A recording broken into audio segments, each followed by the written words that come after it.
নির্বাচন ঘোষণা হলে বাংলাদেশের ক্ষমতাচ্যুত প্রধানমন্ত্রী শেখ হাসিনা দেশে ফিরবেন বলে জানিয়েছেন শেখ হাসিনার পুত্র সজীব ওয়াজেদ। 90 দিনের মধ্যে তিনি নির্বাচন অনুষ্ঠানের দাবি জানিয়েছেন। অন্যদিকে রয়টার্সে দেওয়া একটি সাক্ষাৎকারে সজীব ওয়াজেদ দাবি করেছেন, বাংলাদেশ ছাড়ার আগে শেখ হাসিনা কোনো পদত্যাগপত্রে স্বাক্ষর করেননি। শেখ হাসিনার ছেলে বলেছেন, আমার মা আনুষ্ঠানিকভাবে কখনোই পদত্যাগপত্রে স্বাক্ষর করেননি, তিনি সেই সময় পাননি। ওয়াশিংটন থেকে রয়টার্সকে বলেন সজীব ওয়াজেদ। যদিও 5ই আগস্ট একটি সংবাদ সম্মেলনে সেনাপ্রধান জেনারেল ওয়াকার উজ জামান বলেছিলেন, মাননীয় প্রধানমন্ত্রী পদত্যাগ করেছেন, এখন একটা অন্তর্বর্তী সরকার গঠন করে আমরা আমাদের কার্যক্রম পরিচালনা করব। গত 5ই আগস্ট ছাত্র জনতার তীব্র আন্দোলনের পর ব্যাপক অস্থিরতা তৈরি হলে দেশ ছেড়ে পালিয়ে যান শেখ হাসিনা। বর্তমানে তিনি ভারতেই অবস্থান করেছেন।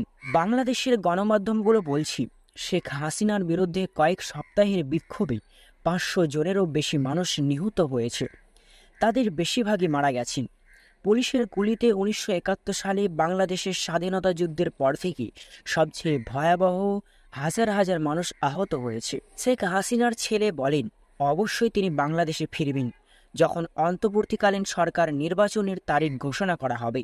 নোবেল বিজয়ী অধ্যাপক মোহাম্মদ ইউনূসের নেতৃত্বে সেনা সমর্থিত অন্তর্বর্তী সরকার গত বৃহস্পতিবার 16 জন উপদেষ্টা সহ শপথ গ্রহণ করেছেন। উপদেষ্টাদের মধ্যে বৈষম্য বিরোধী ছাত্র আন্দোলনের 2 জন নেতাও রয়েছে। তথ্য প্রযুক্তি বিশেষজ্ঞ শেখ হাসিনার ছেলে ওয়াজিদ এখন যুক্তরাষ্ট্রে বসবাস করেন। তিনি 2009 থেকে 2024 সাল পর্যন্ত শেখ হাসিনা প্রধানমন্ত্রী থাকাকালীন সময়ে প্রধানমন্ত্রীর তথ্য ও প্রযুক্তি বিষয়ক উপদেষ্টা হিসেবে কাজ করেছিলেন। তিনি অবশ্যই দেশে ফিরে যাবেন বলেছেন তার ছেলে জয়। অন্যদিকে রয়টার্সকে দেওয়া সাক্ষাৎকারে শেখ হাসিনার ছেলে বলেছেন, শেখ হাসিনা একটি বিবৃতি দেওয়ার এবং পদত্যাগ করার পরিকল্পনা করেছিলেন, কিন্তু তারপরে বিক্ষোভকারীর তার বাসভবনের উদ্দেশ্যে মিছিল নিয়ে আসতে শুরু করে। তখন আর কোনো সময় ছিল না, আমার মা এমনি ব্যাগ গোছানোর সময়ও পায়নি, শেখ হাসিনার ছেলে জানিয়েছে। সংবিধান অনুযায়ী তিনি এখনও বাংলাদেশের প্রধানমন্ত্রী হিসেবে থাকবে, এটাই দাবি জানিয়েছেন শেখ হাসিনার ছেলে জয়। তিনি দাবি করেছেন, সেনাপ্রধান ও বিরোধী দলগুলোর সাথে আলোচনা করে সংসদ বিলুপ্ত ঘোষণা করেছেন প্রেসিডেন্ট।